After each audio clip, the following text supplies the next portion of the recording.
document for using this area as mitigation for their dry land. The fact that they signed it on March 2013 has anything to do with the timing on any of this. And the fact that the leases for that solar can't go forward until they mitigated everything, which meant to take everything off this land, including all people, all off-road vehicles, and everything. Okay, this is a good something that's a good subject, I guess. And you heard what she said, and then when you stop and think they're under pressure because of mitigation and all of these things.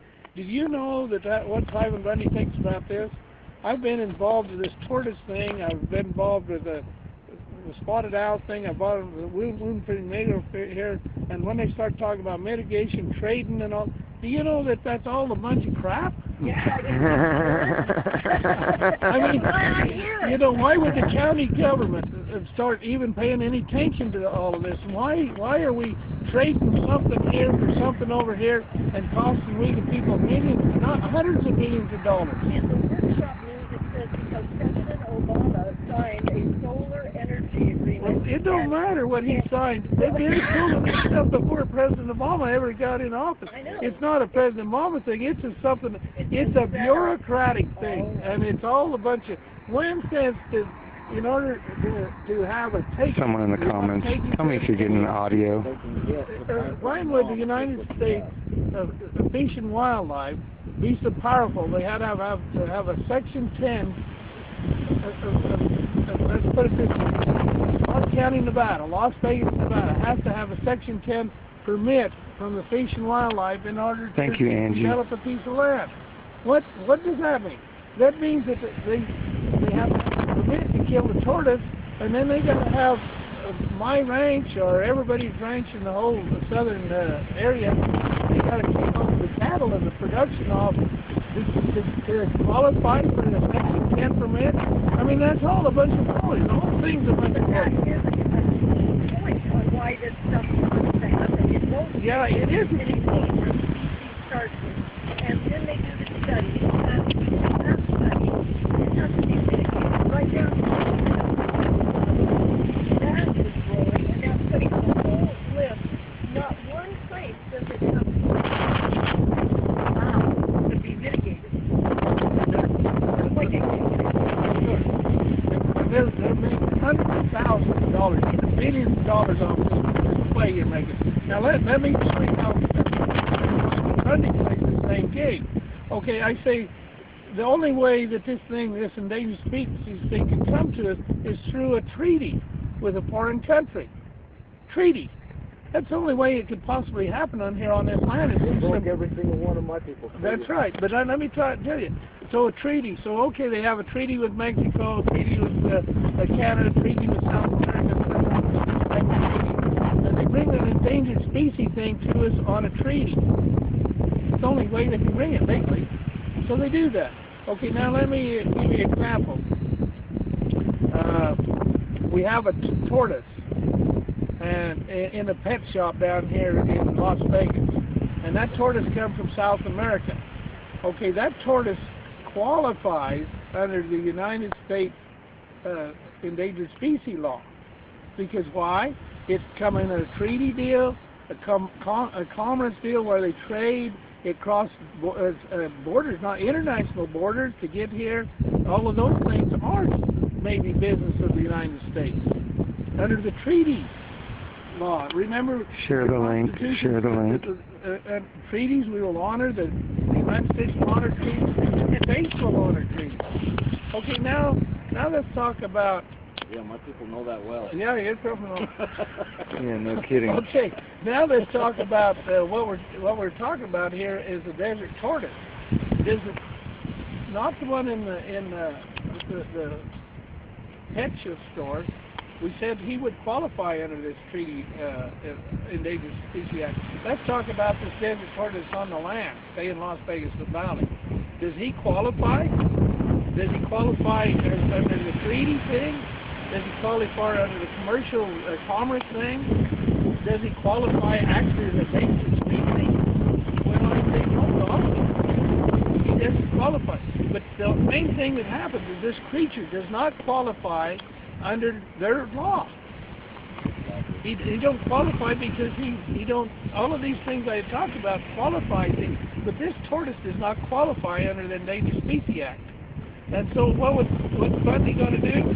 He's going to challenge in the Ninth Circuit Court, he's going to challenge in the Supreme Court two things: state sovereignty and an endangered species. And so why do they want to kill Cliven Bundy? Because I talk like this. Just make sure your heart's solid. It is. Why are they going to kill all these tortoises if they're actually endangered? Well, that's another proof they're not endangered. Yeah. Well, now, It's all a bunch of hubbub. Well, they are endangered. They're Endangered by by the BLM. BLM. I want to tell you this story. Let's talk about the desert tortoise for a little bit, and let me tell you just a little, as short as I can. You know, when I was a kid, there was desert tortoises there. I could go up this mountain with my dad hanging on the side of a cattle truck, and he'd stop, and us kids would jump out in the spring this year, like this time, in 5 minutes we could find a desert tortoise. Okay, so there was lots of cows and lots of sheep and lots of tortoises. Okay. Now let's talk about what the government's done. The government has made these species and threatened endangered species, and they have basically mitigated billions of dollars out of the people and utility people, and they've destroyed all of my neighbors, all the traditional coffee desert they've destroyed, and then they're doing this all in the name of saving the tortoise. Okay, I know. I've been around heavy equipment, and I've been around cows, and I've been around cows, and I can tell you there's not one person in 1,000 that would harm a desert tortoise. What is that? 1/10 of a percent? So 1/10 of a percent of it might hurt. They might run a piece of equipment over. They might shoot a 22 bullet into it. They might, a cow might step on one. 1/10 of 1%. Okay, now let's see. That's what we the people would do. Now let's see what the government would do. Well, first they make you mad. All of the construction people would rather run over a turtle and cover him up with a piece of dirt than to report to the turtle people, the BLM. They would rather do that than to have to report it to the tortoise. So how many did they bury? The cowboy, I don't think he killed any of them, but he damn sure didn't really give a darn about them. I mean, and then let's talk again about what they've done. They have collected these tortoises, and they have tried to sterilize them. They've tried to escape them from breeding. They've tried to adopt them out. They've tried to kill them. How many pounds they've done that? I don't know. But I do know there's a habitat. Let me tell you another story about this. They Boy Scouts, for example, took a cage up the freeway, defense the freeway, all over in the state roads, and every time you get young, you have to put words and on and on and on. So it's a contractor. Jay told her I scared just retired from the state department over the area, Inland, whatever, the state department. And I got Dave, how many tortoises have you scraped off the highway? How many, in 30 years, how many did you scrape off the highway? He said one tortoise got run over up somewhere by Glendale in 30 years. So the cars only killed one tortoise. In 30 years, the state highway had anything to do with it.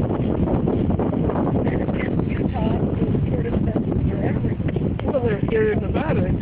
Every time we have a construction job, again, I don't know what percent, but a big percent is the cost of building a road, a pipeline, a power line is mitigation for the desert tortoise. Are there any other large area, horse, sheep, mule, burros, anything like that in the area that they're going to use as mitigation if they want to use as mitigation? They're donkeys, and they're bighorn sheep, and they're bighorn mule deer. They're a hobby, so they don't have to, so they have to make sure they live them up here.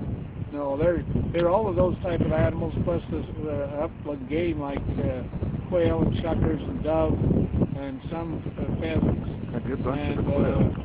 and then you've got all of your. I like the question I asked you the other here just I think yesterday. I said, what's the California condos? What are they called? Condos.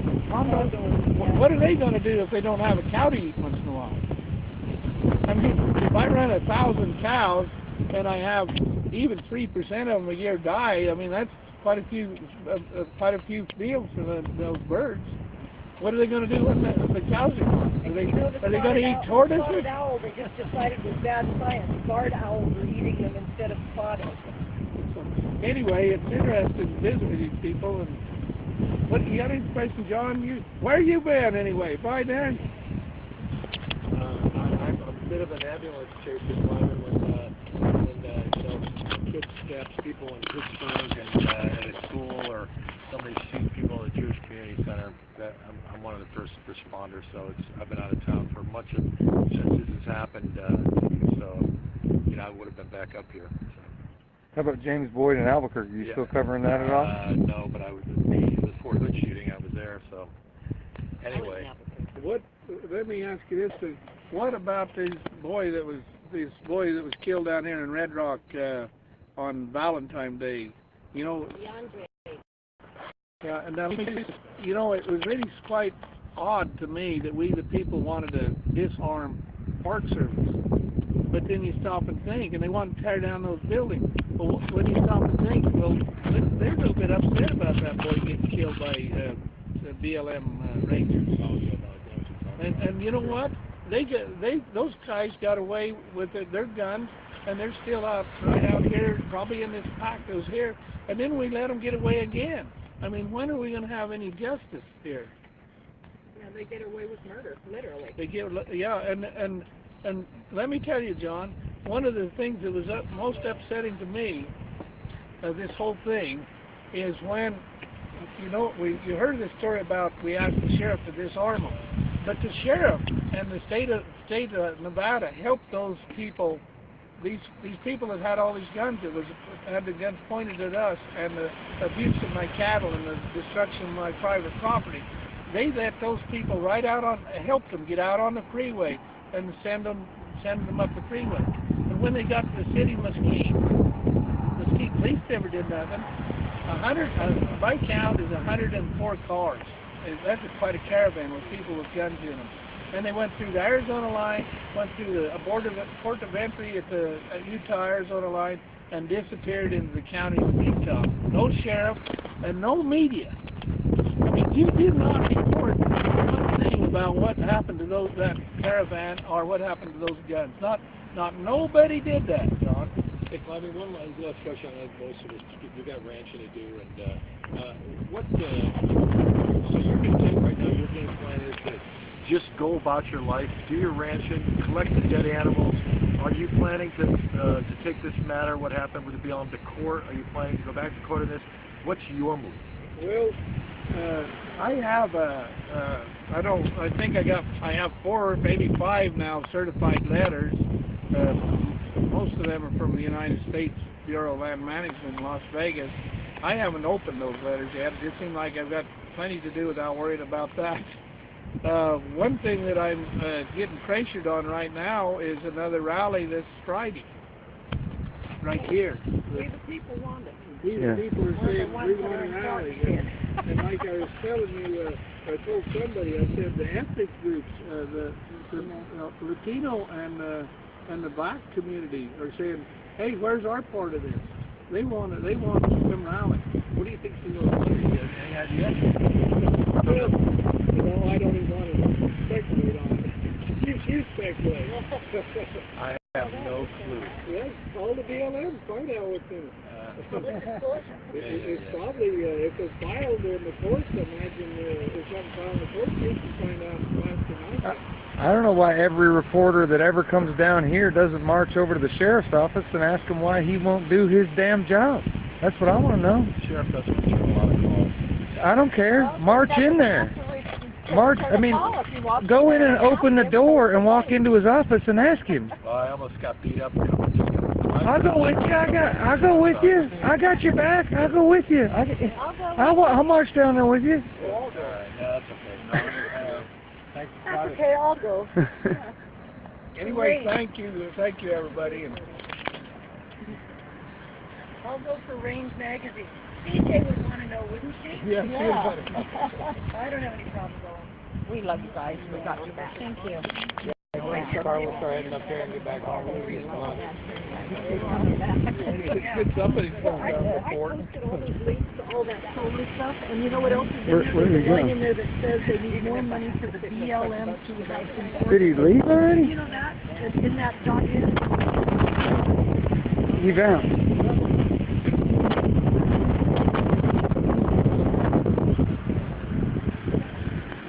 Isn't that really the press's job? I mean, it's like the fourth branch of government to go ask them. That's why I reported. Hey, Cliven, good to see you. Good to see you. Hey, I'm sorry about that. That's all right. That's all right. I apologize. I know. I'm sorry.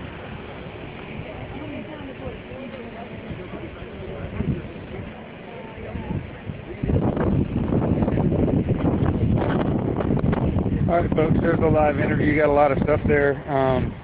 You know, a lot of people have been asking about the land use tax, and I think Cliven spends it pretty clear, but if you don't understand, you know, basic things like the United States Constitution and treaties and contracts and things of that nature and states' rights, if you don't recognize any of those things, it may get lost on you.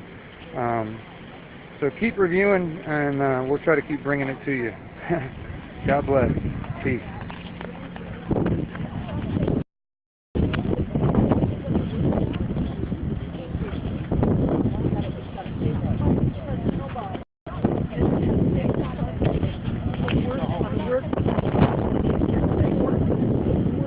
Tell who was at these meetings.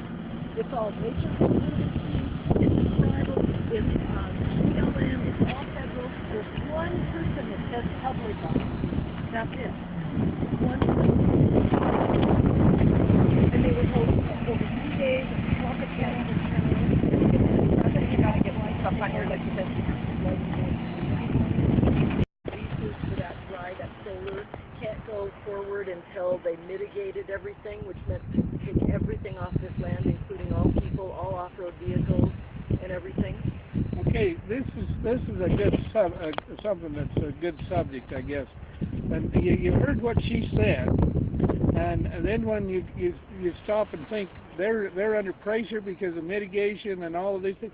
Did you know something here for something over here and costing we the people millions, not hundreds of millions of dollars? In the workshop news, it says because President Obama signed a solar energy agreement. Well, it don't matter what he signed. They've been doing this stuff before President Obama ever got in office. I know. It's not a President Obama thing. It's a something. It's a bureaucratic thing, and it's all a bunch of when sense to, in order to have that what Cliven Bundy thinks about this.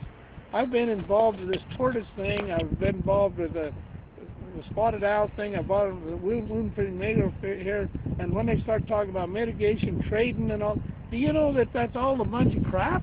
Yeah. I mean, you know, why would the county government start even paying any attention to all of this? Why are we trading or taking? Someone in the comments, tell me if you're getting audio.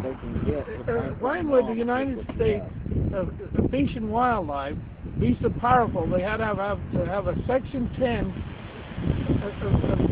Let's put it this way: Clark County, Nevada, Las Vegas, Nevada, has to have a Section 10 permit from the Fish and Wildlife in order to develop a piece of land. What does that mean? That means that I don't know when is an appropriate word. This may be a question